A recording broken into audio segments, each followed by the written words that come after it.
മഹാഭാരതത്തിൽ നമ്മൾ പല നായകന്മാരെ കാണുന്നു.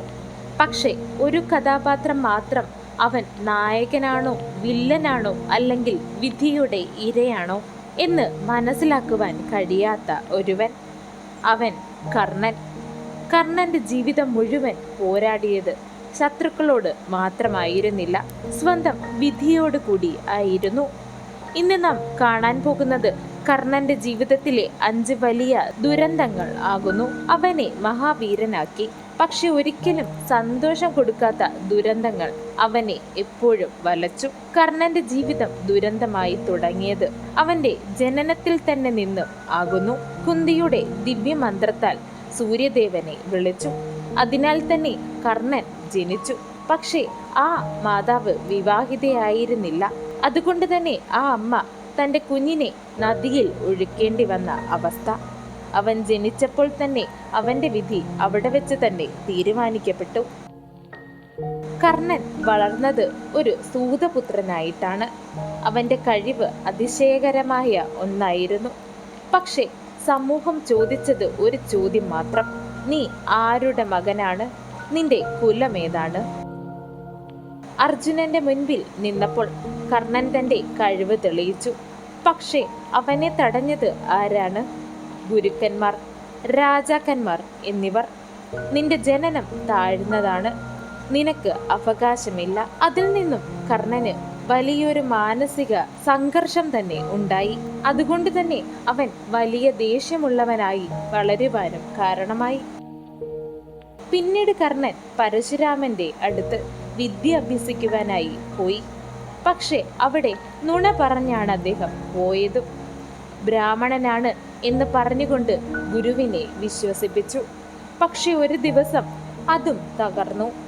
പരശുരാമൻ തിരിച്ചറിയുന്നു അവനൊരു ക്ഷത്രിയനാണെന്നുള്ളത്. തന്മൂലം തന്നെ നുണ പറഞ്ഞ് നേടിയെടുത്ത വിദ്യ വേണ്ട സമയത്ത് പ്രയോഗിക്കുവാൻ കഴിയാതെ വരട്ടെ എന്ന് പരശുരാമൻ എന്ന ഗുരു ശപിക്കുന്നു. ഇത് പിന്നീട് യുദ്ധത്തിൽ എന്തായി മാറി? അതൊരു വിധിയുടെ തിരിമറിയായിരുന്നു. കർണൻ ദാനവീരൻ എന്നറിയപ്പെടുന്നു. പക്ഷേ അതാണ് അവന്റെ ഏറ്റവും വലിയ ദുർബലതയെന്ന് പറയാം. ഇന്ദ്രൻ വേഷം മാറി വന്നു. ചോദിച്ചതെന്ത്? അവന്റെ ദിവ്യമായ കവചവും കുണ്ടലവും. അവൻ അറിയാമായിരുന്നു ഇത് കൊടുത്താൽ തന്റെ മരണം ഉറപ്പാണെന്ന്. എന്നാലും അവൻ കൊടുത്തു. അത് കൊടുത്ത ശേഷം പിന്നീട് എന്ത് സംഭവിച്ചു? ഏറ്റവും അവസാനമായിട്ടുള്ള കർണന്റെ ജീവിതത്തിലെ ഒരു പരാജയം എന്നത്, യുദ്ധത്തിന് മുൻപ് കൃഷ്ണൻ കർണനോട് പറഞ്ഞു: നീ പാണ്ഡവനാണ്, നിനക്ക് രാജാവാകാം. നിന്റെ അമ്മ യഥാർത്ഥത്തിൽ കുന്തിയാണ്. ഇത് കേട്ടപ്പോൾ കർണൻ ഒരു നിമിഷം തകർന്നു. പക്ഷെ അവൻ എന്ത് തീരുമാനമെടുത്തു? പാണ്ഡവർക്കൊപ്പം വരണമെന്ന് പറഞ്ഞിട്ട് പോലും കൃഷ്ണന്റെ വാക്കുകളെ വകവയ്ക്കാതെ ദുര്യോധനനോടൊപ്പം തന്നെ അദ്ദേഹം നിന്നു. നന്ദിയും സത്യസന്ധതയും. അദ്ദേഹത്തിന്റെ ജീവിതത്തിലെ ഏറ്റവും വലിയ ദുരന്തമായിരുന്നതും അതായിരുന്നു. ശരിയായ വശം അറിയാം, പക്ഷേ തെറ്റായ വശം തിരഞ്ഞെടുത്തു.